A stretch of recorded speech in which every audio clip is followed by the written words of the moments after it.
സംസ്ഥാനത്തിന്റെ ഓണറേറിയം വർദ്ധിപ്പിച്ചാൽ മതി, കേന്ദ്രത്തിന്റെ ഇൻസെന്റീവ് വർദ്ധിപ്പിക്കേണ്ട എന്ന സമരക്കാരുടെ നിലപാടാണ് രാഷ്ട്രീയമെന്ന് വീണ ജോർജ്.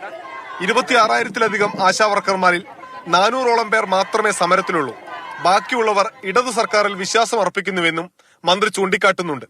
എങ്കിലും ചെയ്യാൻ പറ്റുന്നതെല്ലാം ചെയ്യുന്നു എന്ന് ആവർത്തിച്ച മന്ത്രി കേന്ദ്ര ആരോഗ്യമന്ത്രി JP നദ്ദയെ കണ്ട് ഇൻസെന്റീവ് വർദ്ധിപ്പിക്കണം എന്നാവശ്യപ്പെടുമെന്ന് വ്യക്തമാക്കി. വളരെ കൃത്യമായ രാഷ്ട്രീയമാണല്ലോ. ഈ ഒറ്റ സ്റ്റേറ്റ്മെന്റ് മതിയാ രാഷ്ട്രീയം മനസ്സിലാക്കാൻ. 2005-2006 കേന്ദ്ര സ്കീമിൽ 1 രൂപ പോലും കൂട്ടിയിട്ടില്ല.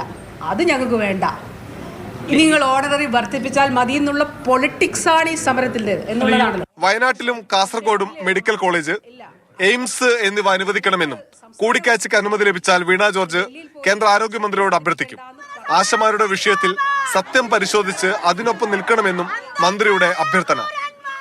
എത്ര അപകടകരമായിട്ടുള്ള സ്ഥിതിയാണ്. ഒരു കുറിപ്പ് വരുമ്പോൾ പറയാണ് ആരോഗ്യ മന്ത്രാലയത്തിന്റെ. ആര് ഓൺ ചെയ്തു? അദ്ദേഹത്തിന്റെ മന്ത്രാലയം ഏതാ? അത് അദ്ദേഹത്തോട് ചോദിക്കാം. വൈകിട്ട് ക്യൂബൻ ഉപപ്രധാനമന്ത്രിയുമായി വീണ ജോർജും ധനമന്ത്രി KN ബാലഗോപാലും കൂടിക്കാഴ്ച നടത്തും. ക്യാൻസറിന് വാക്സിൻ വികസിപ്പിക്കുന്ന കാര്യത്തിൽ ഉൾപ്പെടെ സഹകരണ സാധ്യതയാണ് തേടുന്നത്. ഡൽഹിയിൽ നിന്ന് അനൂപ് ദാസ്, മാതൃഭൂമി ന്യൂസ്.